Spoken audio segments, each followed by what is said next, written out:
Hey everyone, in this audio segment, we're talking about Missing 411, the holographic universe, and Meme Magik and coincidence. There's a lot of material here. There are things I missed. Check the video description for links to additional content. And here's a warning. If you don't like cursing or other people's opinions, thoughts, and theories, please don't listen. Just go ahead and stop listening right now. Thanks for listening and commenting. I'll talk to you later. I'm having chest pain. Get off my phone! Get off my phone, you little pinhead! I have some Missing 411 topics to talk about, wrapped around the nature of reality, meme magic, coincidences, and synchronicity. These are some big topics here. And first of all, I want to lay something out. I want to say something to the YouTube listeners right now. If you are offended by explicit content, if you're offended by curse words and people talking and expressing their opinions who may differ from yours, don't listen right now. And in fact, go fuck your fucking face right now. Okay? Yes. Okay. Go jump off a bridge. You got that, you goddamn son of a bitch? Yeah. Exactly. Yeah. Fucking fucker. Yeah. Stop pushing your shit. Look, I like the YouTube comments. I like the YouTube listeners, but everyone is very opinionated when it comes to Missing 411, and they all think they're fucking right. Yeah, and before you get into that, I just want to, aside, me and Mike, we're going to MUFON in Pittsburgh in November, and David Paulides is going to be there. We're finally going to hear him speak. We will. Nice. We'll be meeting him in person. We actually upgraded our ticket to do the lunch and the cocktail hour. So hopefully I'll be able to have a few drinks with David, and I'll be able to talk to him in person. And I have some questions that I would specifically would like to ask David, like, talking one-on-one with him. He has to have a theory, especially if he has a few drinks in him. He has to have some theory. We're going to get him wasted. We're going to buy him Jaeger bomb. Oh, I'm going to fucking roofie him and take him back to my hotel room. Yeah. Exactly. You like toys? I'm going to take him to the fucking shower. You'd basically be in the shower, and then I would come in and then join you. Yeah. We'll shoot you with sodium pentothal. I'll hit you with that falafel thing. Yeah. I'm excited to go there and hang out with David. It's and just listen to him talk and interact with them. Hopefully Clown Baby and I will dress up. I want to wear jackets. We're going to have press badges. We're going to make this official. We're going to somewhat hold our liquor. We'll see what happens though. Well, I mean, the events kick off at like 9 a.m. So, I mean, we'll be tanked by then. We're going to pregame it. We're going to tailgate out in the parking lot. that's fine. Oh, but it's at a convention space that's like a mile away from our hotel. Hopefully they'll have shuttles so we don't have to drive there. Okay. Well, it's all gamble. If not, we can Uber or something like that. It's in Greensburg, so maybe we can. Yeah, a mile's not that far to walk. Well, we'll sign up for Uber and I'll drive ourselves there. How about that? Perfect. I'll be our Uber driver.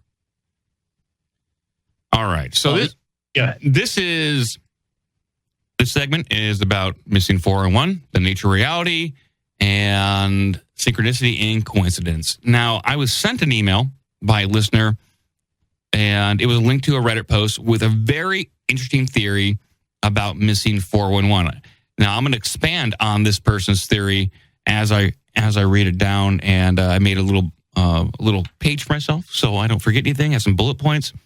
This person who wrote this theory works in computer programming, and he has pretty sound reasoning behind some of his thoughts here. He says that this universe is a virtual machine. And this kind of goes on the premise that we live in a holographic universe. That's a common theory that you see all around. Elon Musk is like, oh, we live in a holographic universe. That's been kind of thrown around quite consistently for the past 5 years. You can see almost a new headline on that topic every week or month. So this guy's kind of expanding upon what is Missing 411 if we live in a holographic universe or a virtual machine or universe. And he he approaches this as like if you were in a video game. Have you ever gone? If you ever played Grand Theft Auto, like Grand Theft Auto 3 or 4, and you drive so fast that the city's not done rendering yet? Yes, I remember that. Yeah.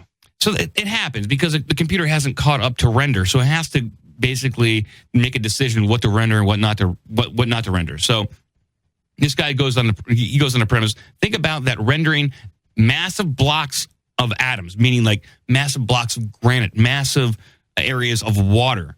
It's a very expensive operation for a computer to do. And in terms of say of compute cycles, it has to make a decision. So is it worth rendering the beauty of the environment, the woods, the water, the rocks, like when you're looking at Yosemite National Park, when just your eyes are looking at it? Is the universe really going to use all that extra computing power just for your fucking eyes? Or is it going to say, no, well, it's much cheaper to render you in a different place than all the lakes, rivers, and mountains and granites, everything that has real dense atoms to them. So when somebody usually goes missing, from everything we read about missing 411, it's usually near boulders or rocks or granite, really densely packed atoms, or water, or these bodies are found near water. That's a common theme. Correct me if I'm wrong in that, Clown Baby. But sorry, but I was muted. But that's pretty much correct. Yeah, okay. Lots of similarities. And this guy goes on to state that quantum theory and electrons under observation, electrons are forced to act and behave like particles when they're observed and not like waves. So when you or I, if we go out to a park or a national park, we're forcing those electrons to act like particles and not waves when we take a look at all the beauty and majesty of the national parks. And I don't know if you're following this just yet, Joe, but I'm going to try to dumb it down even further. I'm not sure if people understand this. So I think the analogy of the video game is pretty good here. Okay. In the overall theory. Say the last part again. So here, let me see if I can follow you so far. If the world is sort of the computer simulation in a hologram, we see this stuff kind of happen in Grand Theft Auto. 411 cases are missing near the water. We find them usually missing near the water. And I think you're about to move on to your next point.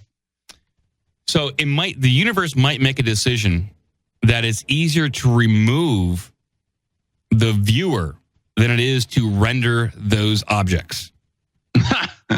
God, that's a fucking day wrecker right there. So the universe is trying to optimize expensive operations by moving its observer into a place where it won't be so expensive to render the beauty, like maybe a cave where everything's kind of close together, and you just have to render the cave walls and don't have to worry about the outside world at all.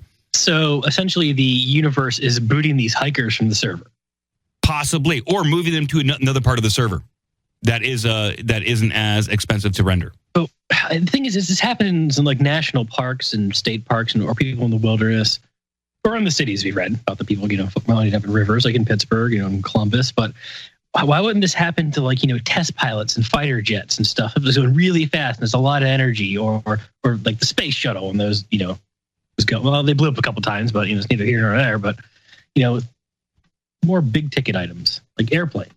It might be. It would seem like it's very expensive to render the entire globe. But if you're up that high, it's only rendering smaller kind of things. It's rendering, if you think about it, a sphere with color, clouds, and some clouds. Not necessarily like Yosemite. If you're closer to the action, and so it might have much more difficult time rendering individual trees, the waters, the granite, because those are all individual electrons that it's trying to calculate in some way. This is the theory. Good question, though. And I don't know if I have a real answer for that other than those are some basic shapes that might be easier to render. You can get away with just doing like a matte painting or something like that. I don't know. Right. It's like an impressionist. Yeah. I like the theory for one reason right off the bat, because then it's like It doesn't matter if the Earth is flat or not. Fuck you and stop talking about flat Earth. I'll give you a ding for that. Is anyone else sick of this stuff yet? I see it crop up. It's dumb. Yeah, it's stupid. I'm just going to say it's fucking stupid. Anyway. I'd love to be proven wrong on that, but in my opinion, it's stupid. It's very stupid. This also, this virtual simulation also explains, and this basically lack of resources for the computer to render stuff also explains why people hear nothing in these areas and why it's very quiet when no one hears birds, or when it's very quiet. It seems like the universe is ready to optimize or preparing the area for optimization. And we've heard about that even in the Invisible Hunter stuff, or when things get a little eerie out there in the woods, things go quiet. We've heard that. So this guy is trying to explain away, like, it might go quiet because the computer is not choosing to render those noises and birds and all that kind of stuff. It's getting ready to optimize that area. Ha! It also explains the bad weather afterwards.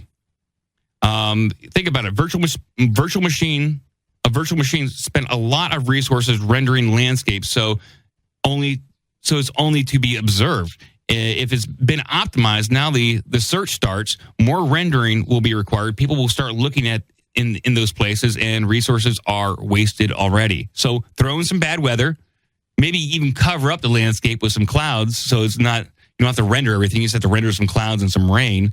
But you'd think producing rain would be an expensive operation for the computer, but I don't know. This is his justification for the bad weather and the computer simulated universe. It also explains why people who go missing and some of them are never found. They may have just been moved into a cave or another area that is very hard to access. Some are lucky and are just moved to where the remains can be found. Some of them are not so lucky and they got moved into caves or into spaces between rocks where they won't ever find their way out. Yeah. This is easy to render. It's pitch black and 2 feet wide. We'll just put you here. Some people are found underneath trees. True. Some people's bodies are found underneath trees. So the computer has to make a quick decision. Throw it under a tree. Throw it in a rock. Earth's core. It's only really bright and it's like 2 colors. Yeah. He goes on to say, I don't know about this one. I don't know if I agree with this, but he said that this theory also explains why people almost never disappear when they're not alone. It seems like 2 pairs of eyes is enough for the universe to render the beauty, or for some reason, the universe can't optimize this specific place because observation of the optimization moment is very expensive by itself. So it's very expensive to optimize for one person, but if there's like 2 people, the computer might go, what the fuck, there's 2 people there. I'm basically rendering it for one. I might as well do it for both. So it makes a decision. That explains why I didn't go missing in California. There's me and my buddy. If I just went by myself, I'd be off in Bigfoot fuckland. But there are reports of people who are in a group and like a 5-year-old will just go wandering off a little bit and that 5-year-old will disappear. Like, so I don't know. I don't know what he means by a group or how close proximity you have to be to really, what the justification is for the computer to really make this decision. Obviously, it's the theory, but I don't know. Do the things that we don't see, like in the woods, do they just not exist? Like, why would it render anything for like a squirrel? I guess this is where human consciousness comes in, I suppose. Well, yeah, because it's like the tree thing. If a tree falls in the woods, is there, does it make a sound? There's nobody there to hear it. Does it make a sound? If there's not even a forest rendered, there's no one to see the squirrel. Yes. According to this theory. But I mean, Joe, you've had dogs. Do you find them to be conscious beings? Absolutely. I feel like they emote and understand more than most people give them credit for. I agree. So I'm not sure when this virtual machine decides to render things for non-humans. I like the theory so far. I like this theory, but I don't know when the computer decides to render something for me and not a dog. But the dog's vision is not the same as ours, so it renders differently. So it might be less expensive operations. So, and you can hold up the theory too by saying, well, it's the consciousness, it's the empathy, it's the understanding and the intellect of a human being that is being pumped into this, the simulation. And so if it's a dog, when you go to work, who the hell knows? Bogey might not even be there. He may cease to exist. It's the classic quantum conundrum. If you put a cat in a box and you gas it with poison gas, not good, not like laughing gas, not something funny, but is the cat dead? You will only know the cat is in a neutral state of until you observe the dead cat is not dead. It's in some kind of limbo state. But we should try this as an experiment. Like put a GoPro in a box and just kick the box down a hill and set it on fire after we gas it. We're gonna gas a GoPro. Well, I mean, just we'll live stream it, but there's going to be like a litter of kittens in there, and we can just see what happens. I'm sure YouTube will stream love it. Stream it on the channel. I'm sure YouTube will love YouTube loves cats, and I'm sure they love cats on fire too. Yeah. The internet loves kitten videos. It's the winner. This is our viral video right here. Exactly. He's super popular. Schrodinger's cat is the Schrodinger's cat. Yeah, the quantum conundrum. The thought experiment sometimes describes as a paradox devised by the Austrian physicist in 1935. So, yeah. So to continue on with this theory of the missing 401, some people may disappear due to rendering optimization. The computer saying basically, go fuck yourself. I'm not going to render this tree. It's too expensive for you. I'm going to throw you in a bush and you're going to die. You're volcano food now, bitch. A great tree. Yeah. It ties in the holographic universe, missing 401, why people may go missing. And this kind of moves me on to another topic here, which is Meme Magik and programming reality. Now, Jeff, Clown Baby, you can attest to this, that during the election, something very interesting happened with Trump and Pepe the Frog. Yes, that was the Pepe Meme Magik. There were a lot of people, Cernovich and a lot of the people who are getting big names on the whatever, alt-right or whatever they're calling them these days, were pointing to Meme Magik, and this made Pepe the Frog into a Nazi. Mm-hmm. Well, if we do live in a holographic universe that is a virtual machine, essentially, why can't it be programmed? Why can't it be accessed to program it? So the Meme Magik, here we go. Pepe the Frog is, in fact, a modern-day avatar of an ancient Egyptian deity accidentally resurrected by an online image board culture, 4chan. All you really need to know about this is that sometime right around 2010, a sad-looking cartoon frog began to trend amongst posters on 4chan and similar underground message boards. Pepe the Frog. We've used the image. Everyone knows this goddamn frog now, and the Trump campaign kind of adopted it since the election and during the campaign. Since a poster can't really know their posting number on 4chan, so when you post on 4chan, it assigns you a number. And since people can't really find out their posting number until after they submitted a post, it's common for people to bet on the contents of their message and the occurrence and the repeating digits. So there are digits at the post, and they some people are like, oh, I bet the last two digits will be 77 or 35 or something like that. And people will take bets or like say, hey, this post will be 32. And, if you guess right, then, I guess you get a fucking thumbs up or a ding like this. And people actively, it's kind of like, yeah, it's a good look kind of thing. Now, this is all coming to fruition. They're spreading this Trump thing around. They tie in Trump to this Pepe the Frog. And sure enough, when this Pepe really became pronounced, it looked like it had the number 7777777. And this Trump meme, when applied to the frog, when they merged, it was called Keck. And that was just kind of a quick term for get. which a get is like, I guess, is kind of like a bet on these random numbers that are generated. No. Kek's an ancient god of chaos, as far as I know. Yeah, you were taking a dump when he was going through that. That's why. Just FYI for the listener, I did not interrupt Jeff when Mike kind of called on him. I actually just jumped in so that there would be a smooth. Mike isn't paying attention to the Slack, so. Oh, I'm not? Okay. Yeah, it's fine. He was out. He was out doing something. I think he was. You were clipping. I made a yams, drink, right? Yeah. Oh, clipping yams. Yeah. So Kek is a used expression of delight, particularly in response to Trump's trolling of the establishment, as well as reaction to the unlikely gets in general. The unlikely gets is when you guess your number on your post in 4chan. And I actually knew the true origin of Kek. I understand it, Jeff. I understand it. No. It's not the Egyptian god of chaos. It's actually in World of Warcraft, whenever a Horde player would type LOL around an Alliance player, it would translate as Kek. That's the original. Okay, great. I did not know that. Thank you for that. But Kek actually also happened to be the Egyptian god of chaos, but neither here nor there. Sorry, go ahead. That's fine. So they applied the term Kek as a form of delight to this image meme with Trump and Pepe.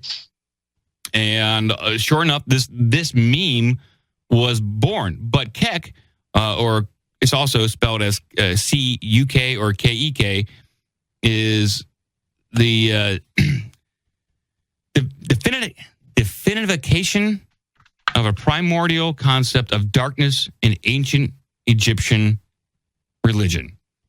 It is the call of the darkness before the light.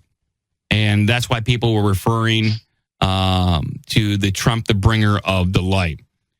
And like all four dualistic concepts in it gets really deep into, suffice to say. Right, but there's also a lot of references built into this. They also call him the God Emperor. That's a reference to Warhammer 40,000, named the God Emperor of Mankind for the Imperium, and he was also the light bringer. Yeah, so they placed a lot. So it's the Meme Magik is that they have somehow used like ancient Egyptian imagery and wording combined with modern day image word culture to spread the observation of this meme to bring it into existence and as some form of magic or as some way to program the virtual machine. Meme Magik there. And they tapped into something accidentally, probably, in order to bring about this change. If you believe in the magic and the virtual machine and being able to program in some way, but we see this all the time in predictive programming. You see this everywhere. And it's been rumored that the ruling elite use predictive programming by placing 9/11s everywhere or the all-seeing eye as a buy-in, as a gradual build-in to what will eventually be reality. They place future events in media, whether it be print, book, or movies, to get our unconscious acceptance of it. The 4chan people did it in a different way by using modern-day social media in a very anarchistic way, but they had the same result nonetheless.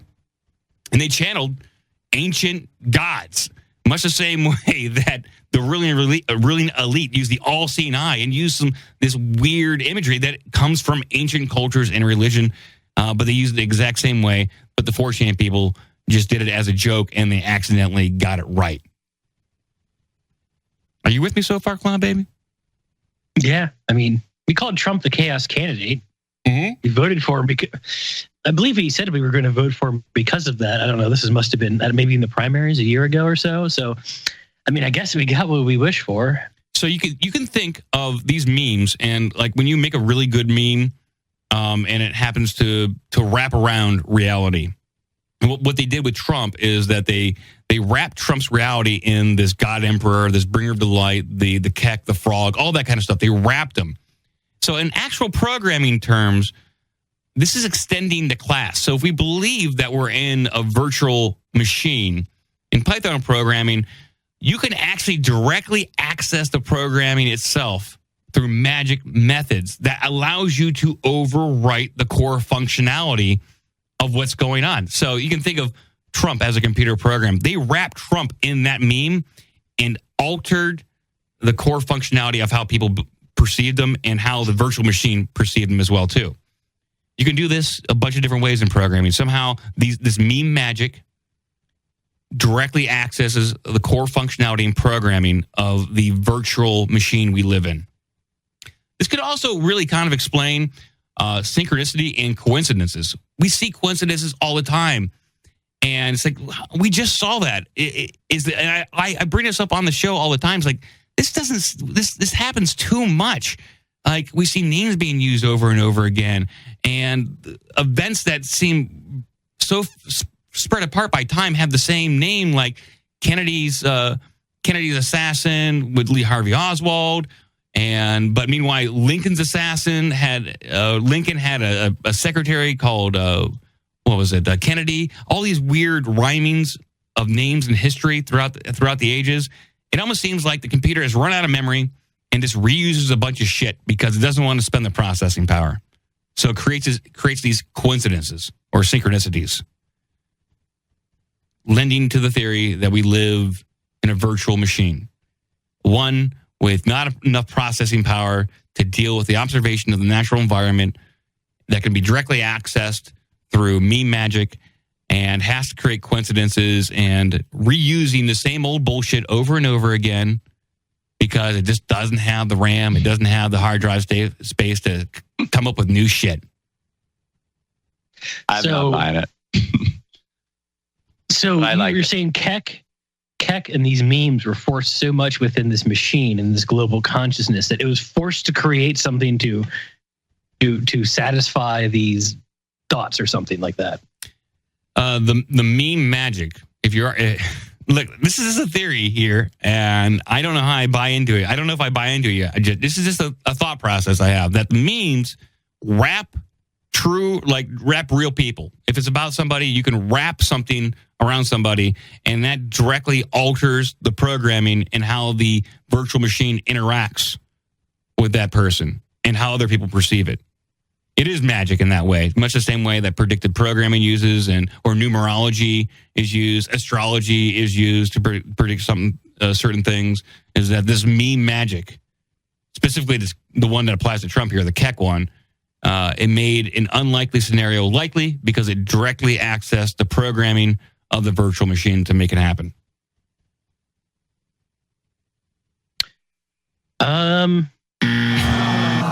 And that's exactly. It's pretty complex, but I like it. It went that only the missing 4-in-1 stuff was from the guy on. I'll post up the link in the notes on the YouTube site. I applied it to directly accessing the core language of the virtual machine by using Meme Magik and tying that into synchronicity and coincidences by the computer just running out of processing power to think up new names.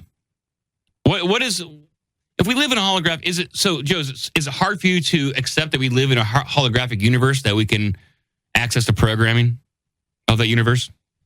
Yeah, I like to entertain the theory of either the holographic universe or simulation, it's all this stuff that they've been talking about. I think that even if that's true, ultimately, it's all in your head, right? Consciousness is all you have. So I will still want, even if I'm in a holographic universe, I'll still want to do what's right. I'd love to be able to do like Neo type stuff and fly around and, pick up groceries instead of driving.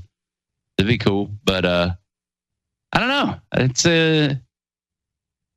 these are like the big questions. I think these are the huge questions of what is the nature of reality. And if we can't accurately describe the nature of what reality really is, how are we going to explain how people are going missing in the woods? And they just seem to vanish into thin air sometimes, and then you read all the articles about physicists and scientists like, we live in a holographic universe. It's really, they're coming to some kind of conclusion here where they actually believe this to be real. And what happens? Has any other civilization out there managed to create like a simulated universe on their own that's just as accurate as ours? I mean, we have some pretty goddamn good video games, Joe, but it's not That's the true. universe. No, and I'd say probably where I fall on all this holographic universe, and the scientists are saying, well, the scientists are saying New York would have been underwater by now, 10, 15 years ago when they were saying all the stuff scientists were saying back then. And so when you look into the New Age movement and sort of the CIA's involvement and Laurel Canyon and all that stuff, it all ties together. The New Age movement is sort of this way to kind of divert people's attention from the atrocities of government. And so having a holographic universe where none of this shit matters is really good if you want to rob and steal and kill people all over the world. And I almost feel like this is sort of a second wave New Age movement, this whole holograph universe, flat earth craziness, It is. It does kind of get metaphysical. And yeah, I wholly admit that. I don't, just because I'm talking about this stuff, I don't know which way I come down. I'm just trying to leap from one thing to another and come up with some kind of theory here. Whether it's true or not, I don't know.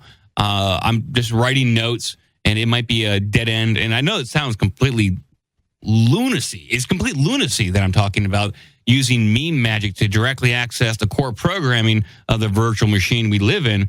But I also know when it comes to coincidences and synchronicity that I've reused enough shitty code that I've used in other programs where I can see if there's some lazy intelligence out there, this reusing code, that's a coincidence right there. It's like, I don't want to program a whole new fucking assassination. Just use these same names and make it happen. Yeah. I can see that. I mean, because either they're lazy programmers or they want to save on memory and processing power at some point. I can get that. There are a lot. I'll have to go further into coincidences at some point in time, but there's a lot out there. We talked about that when it came to that Ebola scare and that weird far out theory of that. What was it? Her name? Elisa something? Ebola? Eliza Lamb. Eliza Lamb and Ebola, and how the intermingling of her with some Ebola vaccine in Africa was some weird coincidences were happening with her disappearance, her name, and vaccinations in Ebola in Africa. And there was just a lot of weird little correlations that were going on. It's like, this doesn't seem like it's just out of the blue. And it really feels like the computer ran out of processing power to think up new names and things. Like, I know it sounds insane. Well, it's that, and I think people who have iPhones, and maybe this happens on Androids. I've used an Android briefly, but on the iPhone music app, when you're in shuffle, you shuffle through, 15,000 songs, and somehow it managed to play the same song like twice in an hour. And it's like, I don't know how random that really is. I mean, you just picked the same, or if it's like it just plays the same artist 4 times in a row, you're like, is this really random? What's happening here? It got cached. It's easier to access that cache than look for something else. So yeah. So what do you think about? Right. So Joe, what do you think about predictive programming in the media? It's funny. I actually have I had a clip for that last week. I do believe predictive programming is a thing. I do. I mean, I when you look at CSI and all these shows about the government and 24 and all this stuff, it's almost like 24 primed everybody in the 90s to think, oh yeah, we got to like torture terrorists like crazy, man, because they're like totally terroristy. You never know what they're going to do. So you just like put them down on a table and you like pull their teeth out and, this is for America and it's awesome. And then 9/11 happens, and all of a sudden, and then the torture reports don't come out officially until long after. But everyone's like, yeah, but so it was Kiefer Sutherland. So I have conflicting reports on this, but I've read a couple stories on before 9/11 of the random event generators at Princeton University predicted a cataclysmic event was about to unfold, and there's a. I heard this on Coast to Coast AM with George Norrie and Art Bell talking about these random number generators that seem to, they just spit out numbers, but right before the event, there was a spike in the non-randomness, if you will, of these numbers. And that was some kind of worldwide indicator, like maybe there was some collective unconscious that was about ready to perceive an event. And I have a couple of different links to that. One that dispels that, hey, these number generators, it was just a bunch of static in the numbers, no big deal. And then another article said, yeah, there's actually something there. If you interpret it like this, that right before 9/11, that there was some kind of uniformity in these random or less random numbers, in some kind of collective unconscious that was actually being recorded at the time. And papers have explained it away. I don't know. I'm kind of into this. We're in a virtual reality kind of thing. I don't know. It's hard. It's hard to wrap your head around that because it makes your life seem so meaningless and so expendable. I get what you're saying, Joe. Like it's some kind of new esoteric kind of thing to devalue human life. And just to get you to keep looking at your phone and liking things on Facebook and it's easier to render there. It keeps you inside. You don't got to go outside, and the computer doesn't have to render the world for you. Brilliant. So it's much easier if you stay in Command Center Alpha 1 like I am.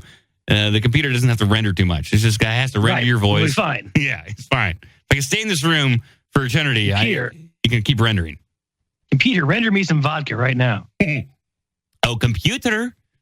What do you think? Oh, so let's do a little recap here before we move on. The missing 411 virtual machine and the reason why people are disappearing. Joe, what is your opinion on that theory for missing 411?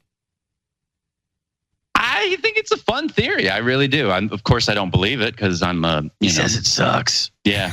No, I do. I think it's a fun thing. I love the comparison to the game was good, but yeah, I'm not buying it. It's a good way to what was that movie where the math guy was a beautiful mind or whatever? Yeah. It's like you're seeing all these. So this is you at night. You're stoned or drunk or something, and all these things start to lock in place. I'm blowing this weed. is great for the show.